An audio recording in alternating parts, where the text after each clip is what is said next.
روز یه خانمی به هم پیام داده بود و نوشته بود تو رو خدا جون عزیزت، این که میگی با رزین میشه به درآمد رسید راسته یا صرفا برای میگی که دوراتو بفروشی؟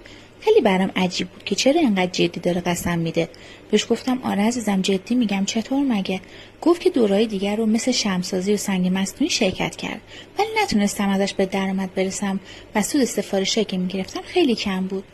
بعد بگم که بله عزیزم، بعضی هنرها مثل شمعسازی و سنگ مصنوعی حاشیه سود کمی دارن و باید فروش بالایی داشته باشید تا سود خوبی بکنید، اما یه سرویس رزینی رو وقتی بفروشی سودش اندازه 10 تا سفارش شمعسازیه. شما با رزین به دو روش میتونید به درآمد برسی: یک، با گرفتن سفارش مشتری، و دو، بعد از اینکه کاملا روی رزین تسلط پیدا کردی میتونی دورای آموزشی بفروشی. فقط توی این مسیر خیلی مهمه که یک استاد کاربلد کنارت باشه.